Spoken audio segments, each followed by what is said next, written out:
ওমর কোথায় ওমর? ঈদগাহের ময়দানে যাবে না নাকি? এবার সাহাবারা হযরত ওমরকে দেখলেন বাড়ির কোনায় দাঁড়িয়ে দাঁড়িয়ে কান্না করতেছে।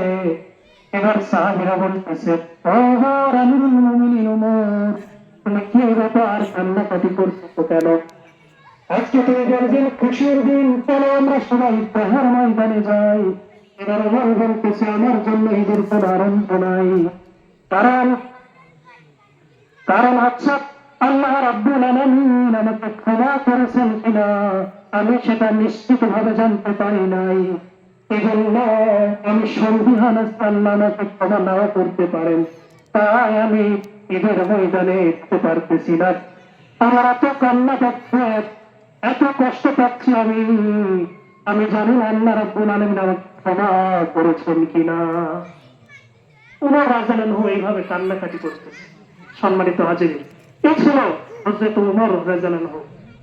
সম্মানিত হাজিরিন, এই রমজান এসেছিল, আল্লাহ রাব্বুল আলামিন বলেন, ইয়া আইয়ুহাল্লাযীনা আমানু কুতিবা আলাইকুমুস সিয়াম কামা কুতিবা আলাল্লাযীনা মিন ক্বাবলিকুম লাআল্লাকুম তাত্তাকুন।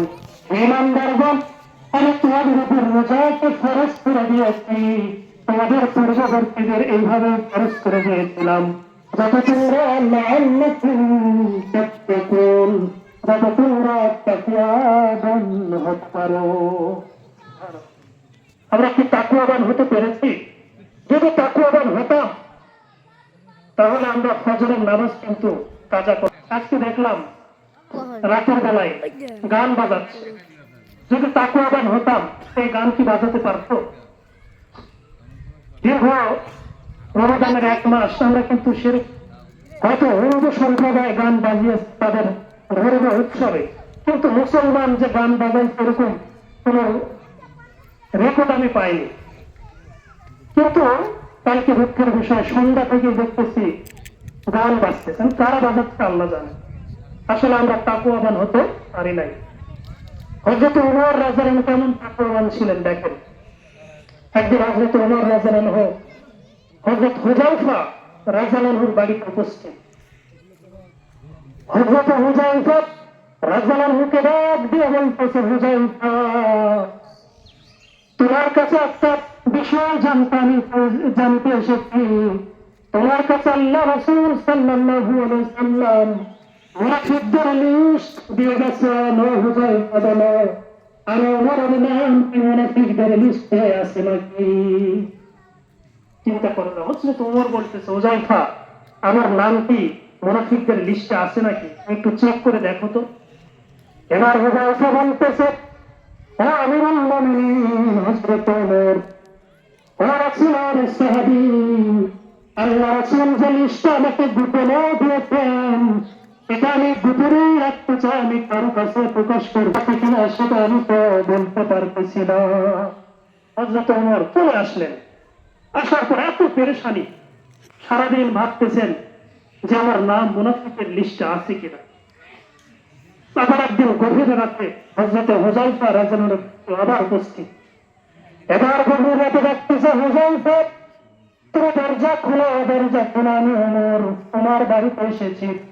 এবার হুযায়ফা দরজা খোলার পর বলতেছেন, আমিরুল মুমিনিন, এই ব্যাপার, আপনি কেন আমার বাড়িতে আসছে? এবার হযরত ওমর বলতেছে, হুযায়ফা, আমি টেনশনে ঘুমাতে পারতেছি না, আমি এত পেরেশানির ভিতরে আছি, আমার মনে হচ্ছে আমার লিস্টটা কাতারে আল্লাহ রাব্বুল আলামিন দিয়ে গেছে।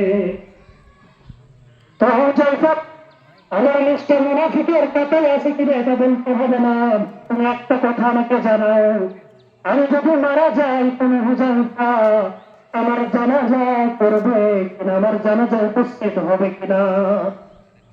এবার হুযায়ফা বলতেছে, আমিরুল মুমিনিন, এটা আপনি কি বলতেছেন?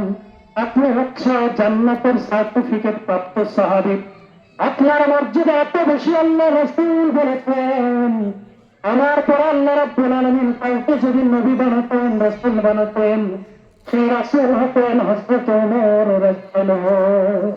আপনার এত মর্যাদা, তো আপনার জানাজায় আমি উপস্থিত হব না তো আর জানাজায় উপস্থিত হব। এবার হযরত ওমর চোখের পানি ছেড়ে দিয়ে বলতেছে, ও হুযায়ফা, আমি জানি তুমি তো কোনো মুনাফিকের জানাজায় উপস্থিত হও না, আমার জানাজায় উপস্থিত হবে এটা তুমি যেহেতু মনে করো, সেহেতু আমি শিওর হয়েছি, নিশ্চিত হয়েছি আমার নাম মুনাফিকদের লিস্টে নাই। এটা হচ্ছে হযরত ওমর। এত ইমান আনা লোক এত মর্যাদা সেটা খুঁজতেছে, সুবহানাল্লাহ।